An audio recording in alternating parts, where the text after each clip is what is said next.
بسم اللہ الرحمن الرحیم. السلام علیکم class 7. I hope you all are وعلیکم fine. السلام. Better take out your readers.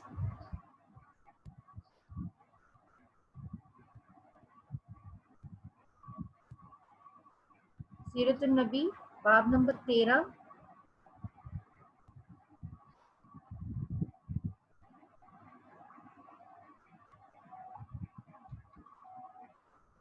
Beta raise your hand for reading. اور لاسٹ ٹائم ہم نے پڑھا تھا باب نمبر 12. جی اس میں اگر کسی کو بیٹا کوئی کنفیوژن اور کوئی کوشچن آپ نے کرنا ہو تو آپ کر سکتے ہیں. Raise your hands.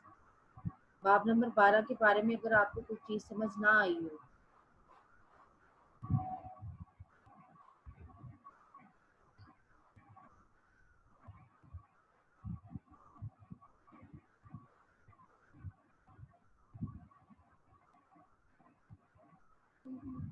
Okay G.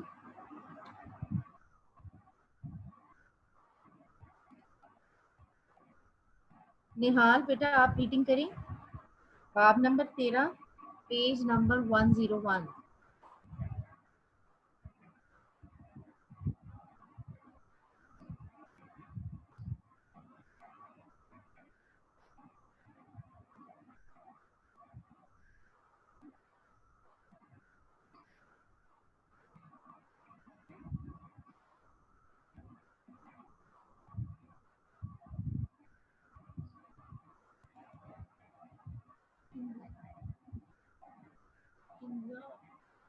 Yes, Kinza, can you hear me?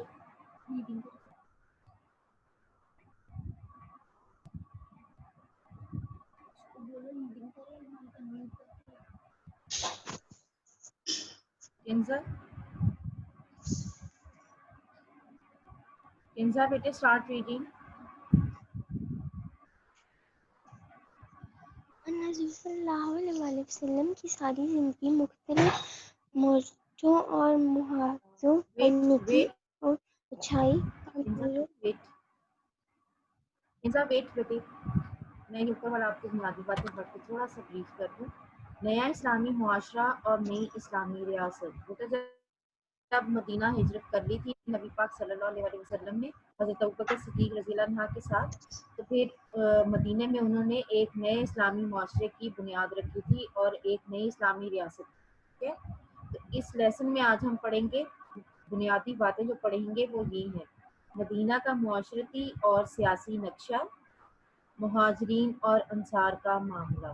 ٹھیک ہے، انصار اور مہاجرین میں بھائی چارہ، میثاق مدینہ یعنی عہد نامہ مدینہ، عظیم عہد نامے کے مثبت نتائج، آئندہ دور کے مایوس کن انکشافات، تعمیر و ترقی کے بنیادی اصول. جی اب پڑھیے بیٹا. بیٹا اسٹارٹ ریڈنگ.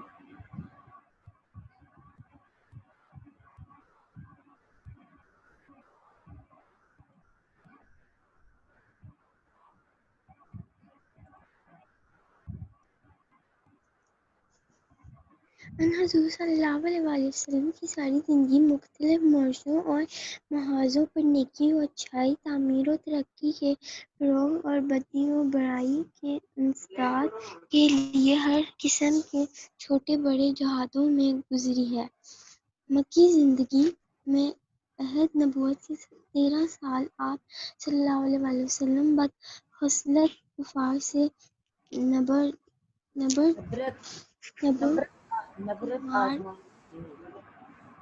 نبرت آزما رہے. آزمار ہے.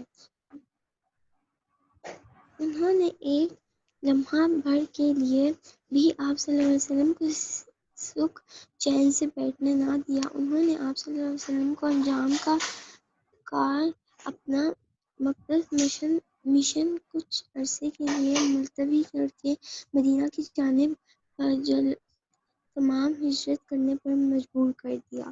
اجلت تمام. ٹھیک ہے، پڑھیں آگے. مدینہ کا معاشرتی اور سیاسی نقشہ. مدینہ کے معاشرتی اور سیاسی حالات مکہ کی نسبت خوشگوار دکھائی دیتے تھے، تاہم آپ صلی اللہ علیہ وسلم کو مختلف سمتوں سے مخالفت کا سامنا بھی تھا۔ مشکلات و تشویش کے تین بڑے مراحل مندرجہ ذیل تھے: طاقتور یہودیوں کا اثر و رسوخ۔ رسول مدینہ کے گرد مدینہ کے گرد و نواح میں بسنے والے دولت مند یہودی بڑی طاقتوں اور باثرت جمعیت بن چکے تھے۔ انس صلی اللہ علیہ وسلم کو ان سے نمٹنے کے لیے بڑی راس سلکے اور مدینہ کے گرد و فہم نواح سے میں کام لینا پڑا۔ مدینہ کے گرد و نواح میں بسنے والے دولت مند یہودی بڑی طاقتور اور بااثر جمعیت، یہ جمعیت نہیں جماعت ہے، ٹھیک ہے، جماعت بن چکے تھے۔ آپ حضور صلی اللہ علیہ وسلم کو ان سے نمٹنے کے لیے بڑی فراست، سلیقے اور ہمت سے کام لینا پڑا۔ اب جی بیٹا اس لیسن میں ہمیں بتایا گیا کہ حضور صلی اللہ علیہ وسلم کی جو تمام زندگی ہے وہ مختلف محاذوں پر نیکی اور اچھائی، تعمیر و ترقی، بدی اور برائی کے خاتمے اور انسانوں کے لیے جہاد کے چھوٹے چھوٹے بڑے جہادوں میں ہی گزری۔ حضور صلی اللہ علیہ وسلم کا جو مکی زندگی میں عہد نبوت کے 13 سال آپ صلی اللہ علیہ وسلم، مکہ کی جو زندگی تھی اس میں 13 سال آپ صلی اللہ علیہ وسلم کفار کے ساتھ نفرت آزما رہے، یعنی ان کے ساتھ لڑتے رہے۔ کس وجہ سے؟ اسلام کی خاطر۔ کہ انہوں نے ایک لمحہ بھر کے لیے بھی کفار کا اس میں ذکر ہے کہ کفار نے حضور صلی اللہ علیہ وسلم کو ایک لمحے کے لیے بھی سکھ کا چین نہیں لینے دیا تھا۔ اور پھر آپ صلی اللہ علیہ وآلہ وسلم کو اپنے اس مقدس مشن کیا تھا؟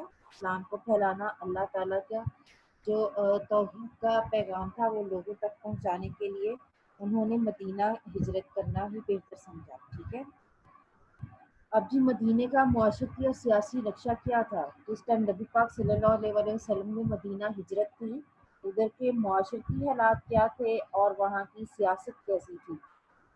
مدینہ کے جو معاشرتی اور سیاسی حالات تھے یہ مکہ کی نسبت کچھ بہتر تھے، بلکہ خوشگوار دکھائی دیتے تھے۔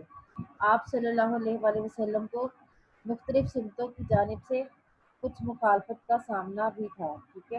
مشکلات اور تشویش کے تین بڑے جو ان کو مسائل تھے وہ درج ذیل ہیں۔ وہ کیا تھے؟ ایک تو طاقتور یہودیوں کا اثر و رسوخ تھا، دوسرا سازشی منافقوں کی تخریبی کارروائیاں تھیں، ٹھیک ہے، اور پھر ضبط وعید کے عادی کفار مکہ۔ ایک طرف تو مدینہ میں یہودی جو تھے وہ بہت زیادہ اثر و رسوخ والے تھے، اور پھر منافقین وہ تھے جو زبان سے تو کہتے تھے ہم مسلمان ہیں، لیکن وہ پیٹھ پیچھے اسلام کو جو ہے وہ نقصان پہنچاتے تھے اور مختلف قسم کی تخریبی کارروائیاں یعنی نقصان کرنے والے کام کرتے تھے اسلام کے لیے۔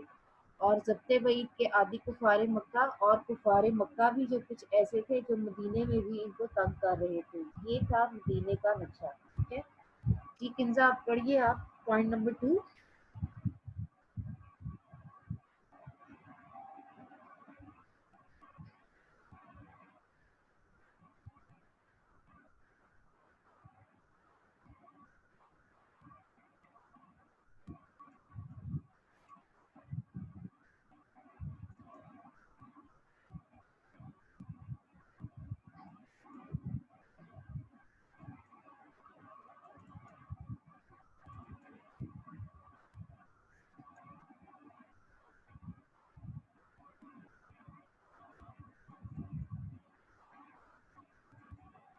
Yusuf, بیٹے unmute yourself۔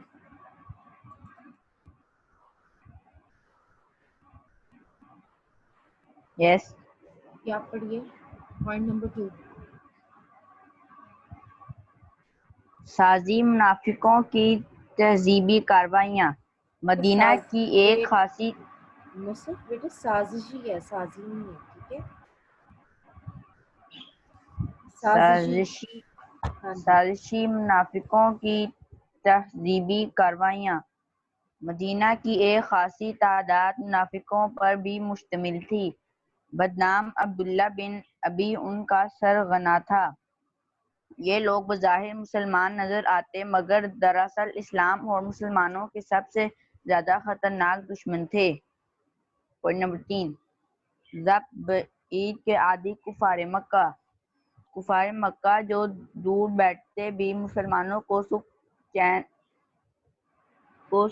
چین کا سانس لینے کا موقع نہیں دیتے تھے، وہ اپنی مختلف ریموٹ کنٹرول حرکتوں اور حملوں سے مدینہ میں گڑبڑ کے منصوبے بناتے رہتے تھے۔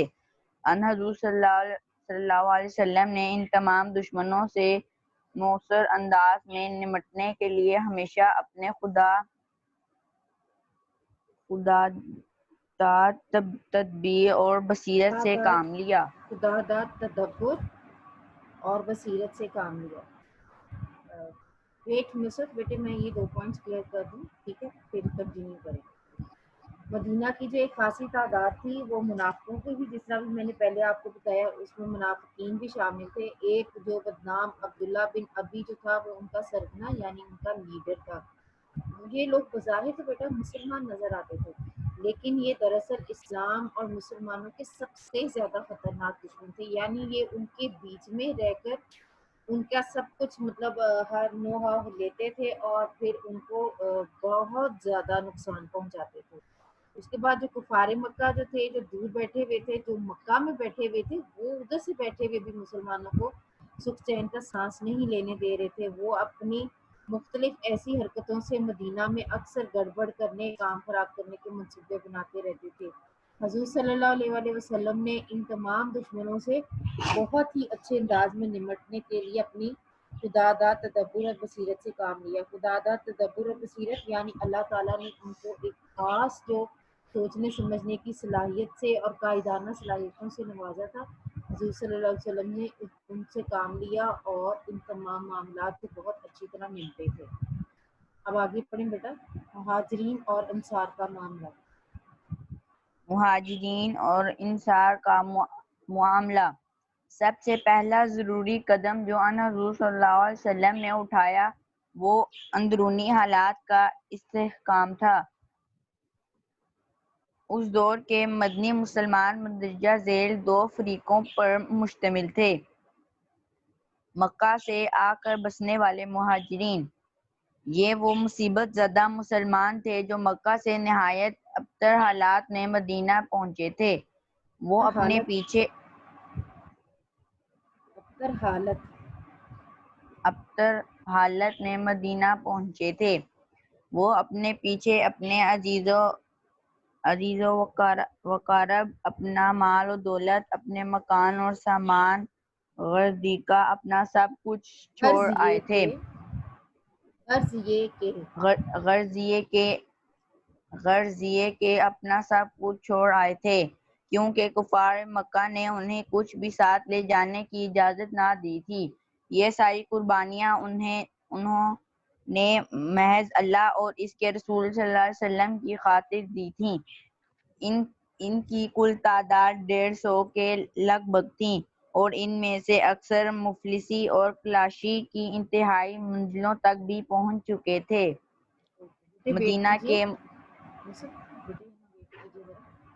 جی اب مہاجرین اور انصار کا معاملہ تھا، ٹھیک ہے۔ حضور صلی اللہ علیہ وآلہ وسلم نے سب سے پہلے جو ہے اندرونی حالات، جو اب مسلمانوں کے اندر کے آپس کے حالات تھے، ان کو مضبوط کرنے کی کوشش کی تھی۔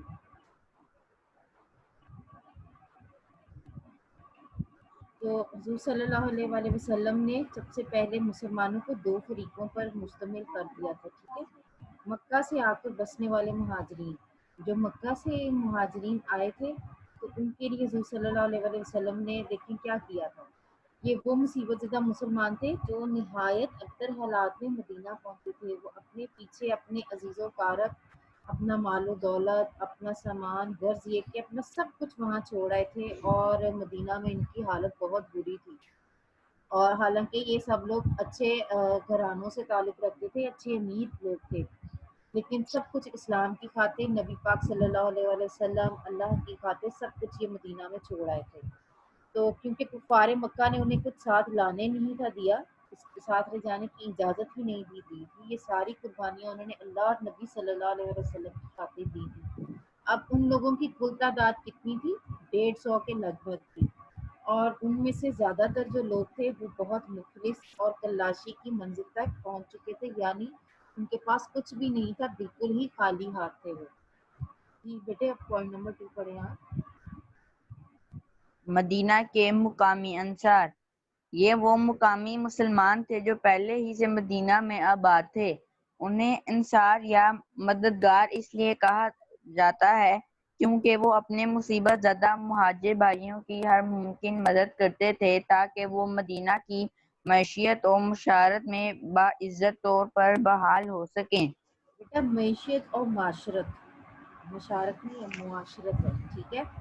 اب جو مدینہ کے جو مقامی انصار تھے وہ کیا تھے؟ وہ مقامی مسلمان تھے، وہ پہلے ہی سے مدینے میں آباد تھے. جب انہیں انصار یا مددگار اس لیے کہا جاتا ہے کہ وہ اپنی مصیبت زدہ مہاجر بھائی جو مکہ سے ہجرت کر کے آئے تھے ان کی مدد کریں، ٹھیک ہے.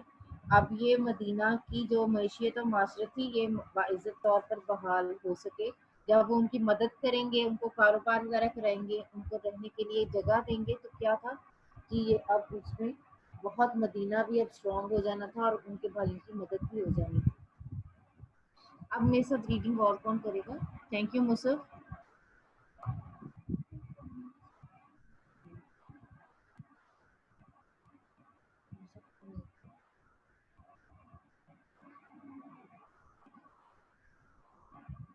بیٹی raise your hand for reading.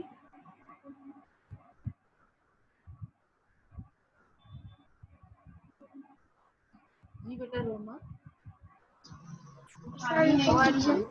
Roma, how are you? Fine. Good. ایسی کیوں رہی ہیں آپ کی چھٹیاں؟ اچھی. کام کیے سارا؟ جی ٹیچر. چلیں بیٹا پڑھیں پیج 104. انصار اور مہاجرین میں بھائی چارہ. انصار اور مہاجرین میں بھائی چارہ. دونوں فریقوں کو آپس میں مستقل طور پر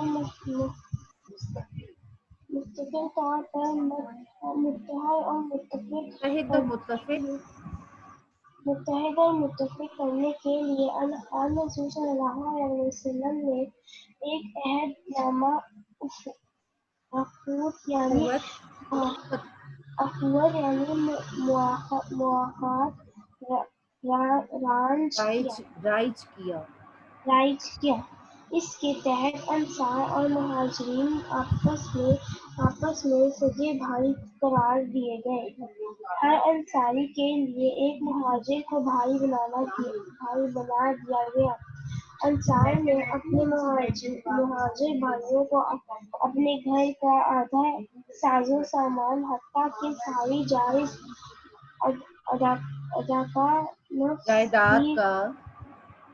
جائیداد کا نصف ہوتا ہے بیٹے آدھا، بخوشی دے دیا. نصف بھی بخوشی دے دیا. وقت اور شراکت کا یہ جذبہ اس قدر شدید تھا کہ اسلامی قانون وراثت میں بھی متعلقہ تبدیلیاں کرنا پڑیں. اس موقع پر روما بیٹے یہ متعلقہ متعلق سے نکلا، ٹھیک ہے. متعلقہ تبدیلیاں کرنا پڑے. اس موقع پر مدینہ کی مسلم بادی کی پہلی آدم شماری بھی کی گئی. اس کے مطابق تقریباً 300 مسلمان کے نام درج کیے. اردو پڑھ رہے ہو آپ، اس کو بولو 1500. 1500 مسلمانوں کے نام درج کیے گئے. تمام انصار نے اپنے مہاجر بھائیوں کی امداد کی امداد کے کام میں بڑی فوج کو جوش و جوش جذبے جذبے احسان قربانی اور رضا رضا اور رغبت رغبت کا عملی ثبوت کیا۔ بعد میں جب مہاجرین کو اجرتی اجرتی کام کاج میسر آنے لگے تو انہوں نے خود بھی انصار سے مواخاتی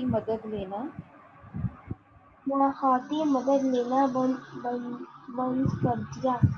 مواخاتی دی کا مواخات کا یہ تجربہ اور حضور صلی اللہ علیہ وسلم کی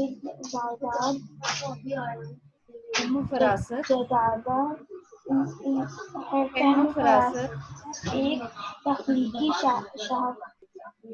شاہکار تھا اور یہ مکمل طور پر کامیاب اور ثمر ثمر آور ثابت ہوا۔ ویٹ بیٹے گڈ ویٹ انصار اور مہاجرین میں بھائی چارہ۔ اب جی ہجرت کے بعد جب مکہ کے وہ بھائی آ گئے تھے مدینہ میں، جو مدینہ میں رہنے والے لوگ تھے، تو انہوں نے کس طرح کا معاملہ کیا تھا جو لوگ ہجرت کر کے آئے تھے ان کے ساتھ۔ اب یہ دونوں فریقوں کو آپس میں مستقل طور پر ٹھیک ہے ہمیشہ کے لیے متحد اور متفق کرنے کے لیے حضور صلی اللہ علیہ وآلہ وسلم نے ایک عہد نامہ قوت یعنی مواخات جس کو کہتے ہیں ٹھیک ہے اس کو رائز کیا تھا۔ اس کے تحت انصار اور مہاجرین آپس میں سگے بھائی قرار دیے گئے تھے۔ ہر انصاری کے لیے ایک مہاجر کو بھائی بنا دیا تھا، یعنی ہر ایک کو دوسرے کا بھائی بنا دیا گیا تھا۔ انصار نے اپنے مہاجر بھائیوں کے لیے اپنے گھروں کا آدھا ساز و سامان اور حتیٰ کہ اپنی آدھی جائیداد بھی دے دی تھی، اور بہت بخوشی اور بہت دل سے دی تھی۔ قوت کا اور شرافت کا یہ جذبہ اس قدر شدید تھا کہ اسلامی قانون میں وراثت میں بھی کافی تبدیلیاں کرنا پڑی تھیں۔ اس موقع پر مدینہ کی جو مسلم آبادی کی پہلی مردم شماری بھی کی گئی تھی، اس کے مطابق تقریباً 1500 مسلمانوں کے نام درج کیے گئے تھے۔ اس کے بعد تمام انصار نے اپنے مہاجر بھائیوں کی امداد کے لیے بھی کام بڑے جوش و جذبے، اثار و قربانی اور رضا و رغبت سے، یعنی بہت شوق سے اللہ تعالیٰ کی اور نبی صلی اللہ علیہ وسلم کی رضا و خوشنودی کے لیے انہوں نے یہ کام کیے تھے۔ بعد میں جب مہاجرین کو اجرتی کاج میسر آنے لگے، یعنی پہلے تو ان کے پاس بیٹا کوئی کام کاج نہیں تھا، جب ان کے ساتھ اتنی زیادہ کہتے ہیں آپ جس کو تعاون کیا گیا اور پھر ان کو یہ کام آگے سے ملنے شروع ہو گئے، جیسے نوکری مل گئی یا کوئی کاروبار ہو گیا، اس طرح کے جب اجرتی کام ان کو پیسے ملنے شروع ہو گئے کام کے بدلے، انہوں نے بھی انحصار سے مواخاتی مدد دینا بند کر دی، یعنی جب تک وہ بالکل صحیح سٹینڈ ہو گئے اپنے قدموں پر تو پھر انہوں نے جو انصار تھے ان سے اب یہ مدد دینی بند کر دی تھی، اور نبی صلی اللہ علیہ وآلہ وسلم کا یہ مواخات کا جو تجربہ تھا یہ بہت ہی زیادہ کامیاب رہا تھا۔ جی بیٹے اب کسی نے اگر کوئی کوشچن اس کا پوچھنا ہے جتنا ابھی تک ہم نے پڑھا تو پوچھ لیجیے۔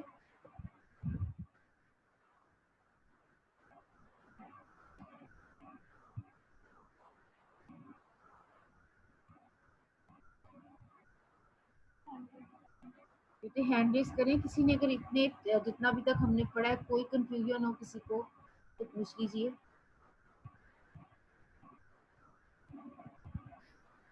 چلیے جی اب کون ریڈنگ کریں گے ہمارے ساتھ؟ بیٹے ہینڈ ریز کریں ریڈنگ کے لیے۔ خدیجہ آپ کریں گی؟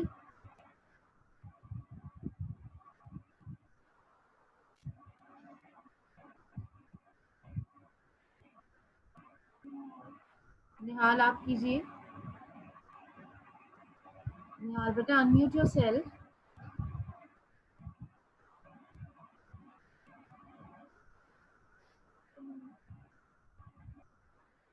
سلیم آپ ریڈنگ کیجیے۔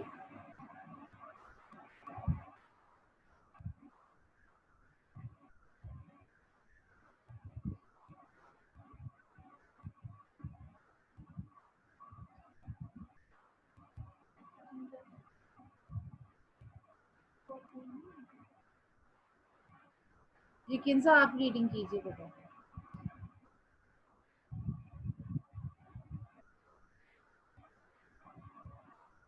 کنزا بیٹے انمیوٹ یور سیلف.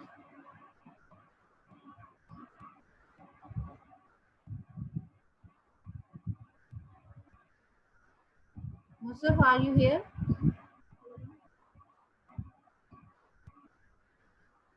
مصطف آپ موجود ہیں کہ چلے گئے ہیں؟ آپ ریڈنگ کیجیے. مصطف، روما،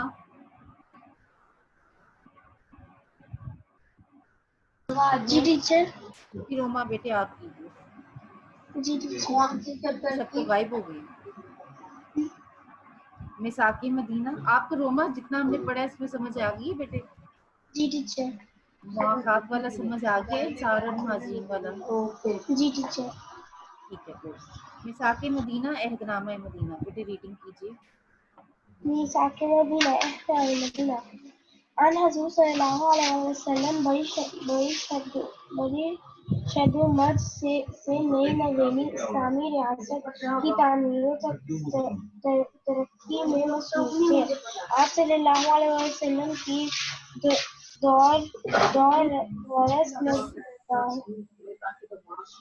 نگاہیں دور دس نگاہیں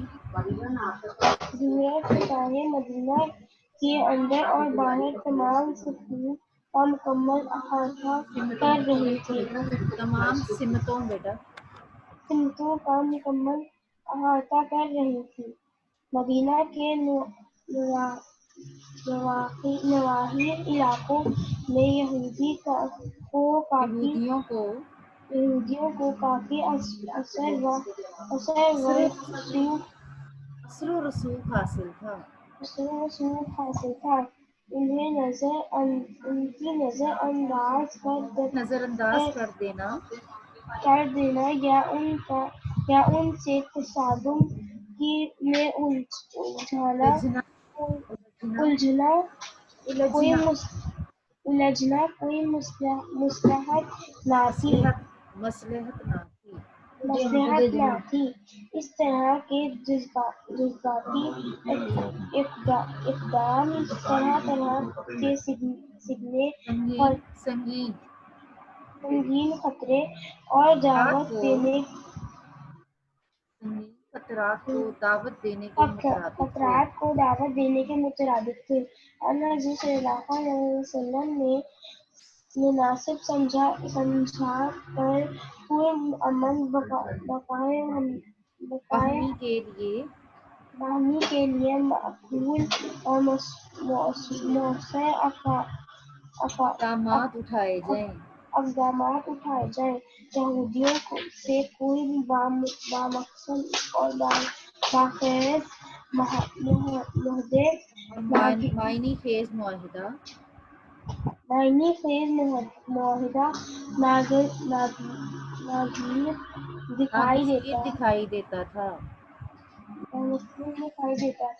چنانچہ یہودی کو نئے اسلامی ریاست کے انتظام اور دفاع میں شریک کرنے کے لیے حضور صلی اللہ علیہ وسلم نے ایک عہد نامہ مرتب کیا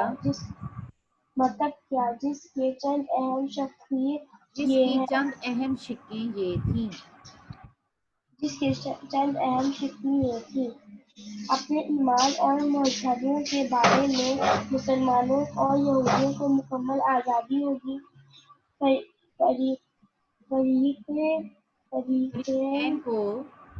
فریقین کو داخلی انتشار اور تصادم کی فضا ختم کر کے تعاون اور امن کا کام لینا ہوگا.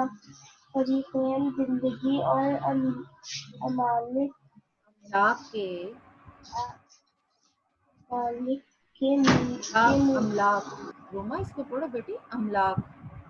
املاک کے مکمل تحفظ اور سے پوری طرح لطف اندوز ہوتے رہیں گے.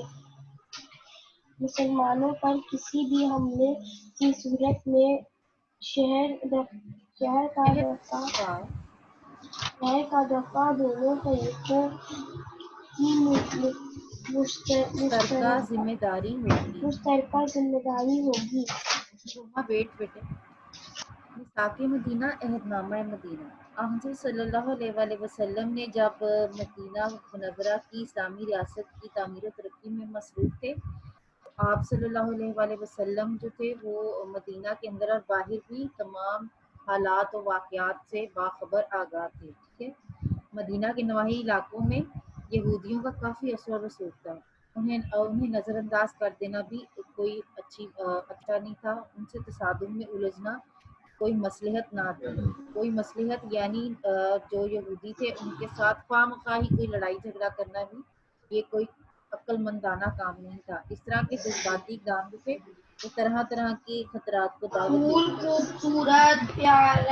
حضور صلی اللہ علیہ وآلہ وسلم نے یہ مناسب سمجھا کہ ایک پرامن بقائے باہمی کے لیے معقول اور مؤثر اقدامات یعنی ایک امن استحکام کے لیے انہوں نے کافی مؤثر اقدامات کیے تھے، اور یہودیوں کے ساتھ انہوں نے ایک بامقصد اور معنی خیز معاہدہ بھی کیا تھا۔